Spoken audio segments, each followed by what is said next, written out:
नमस्कार मित्रांनो. आज मी जे बोलणार आहे ना ते ऐकून कदाचित काही लोक माझ्यावर नाराज होतील.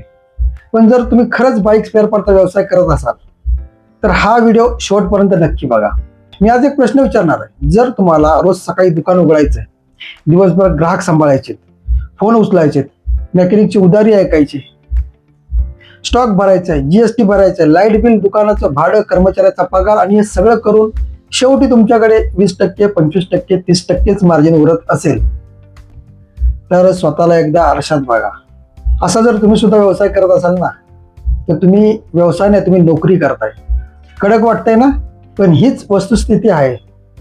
व्यवसाय म्हणजे फक्त दुकान उघडणं नसतं. व्यवसाय म्हणजे पैसा तुमच्यासाठी काम करायला लावणं. आज महाराष्ट्रात लाखो स्पेअर पार्टची दुकान आहेत, पण त्यापैकी किती दुकानाचं मालक खरंच आनंदी असतील? सकाळपासून रात्रीपर्यंत दुकानात बसूनही महिन्याच्या शेवटी जर तुमच्या हातात काहीच राहत नसेल तर असा व्यवसाय करायला पाहिजे का? कारण त्यांनी सुरुवातीला एकच मोठी चूक केली. त्यांनी फक्त स्वस्त माल घेतला, पण योग्य मार्जिन मिळेल का याचा विचार केला नाही. एक गोष्ट कायम लक्षात ठेवा, उलाढाल मोठी असणं म्हणजे श्रीमंती नाही. समजा तुमची महिन्याची विक्री 10 लाखाची आहे, पण मार्जिन फक्त तुम्हाला 20%च आहे. आणि एक तुमच्या शेजारी दुकानदार आहे, त्याची महिन्याची विक्री 5 लाखाची आहे, पण त्याला मार्जिन 50% आहे. तर महिन्याच्या शेवटी जास्त पैसा कुणाकडे राहणार आहे? उत्तर तुम्हाला पण माहिती आहे. म्हणून मी नेहमी सांगत असतो, फक्त विक्रीच्या मागे पळू नका, नफ्याच्या मागे पळा. सर, ग्राहक कमी मार्जिनच मागतो, पण मी उलट प्रश्न विचारतो, ग्राहकाला फक्त स्वस्त माल हवा असतो का विश्वासाचा माल हवा असतो, वॉरंटीवाला माल हवा असतो, योग्य मार्गदर्शन आणि वेळेवर उपलब्धता?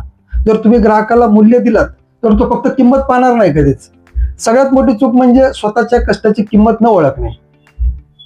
तुम्ही दुकानात 12-12 तास काम करता, घरच्यांना वेळ देत नाही, सणासुदीला तुमचं दुकान बंद नसतं आणि शेवटी म्हणता व्यवसायात काहीच हातात आपल्या राहत नाही. राहणारच कसं? कारण तुम्ही काय केलं माहितीये का, सुरुवातीपासूनच चुकीच्या मार्जिनवर काम सुरू केलेलं आहे. मी असं म्हणत नाही की प्रत्येक पार्टवर तुम्हाला 50% मार्जिन मिळालंच पाहिजे, पण इन ॲव्हरेज. पण तुमच्या संपूर्ण व्यवसायाचं गणित असं असलं पाहिजे की सर्व खर्च वजा केल्यानंतर तुमचा नफा हा चांगल्यापैकी राहिला पाहिजे.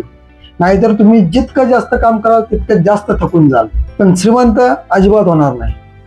व्यवसायात घाम गाळणं महत्वाचं आहे, पण त्याहून महत्वाचं आहे स्मार्ट बिझनेस करणं. तुमच्याकडे बिझनेसचं योग्य गणित असणं.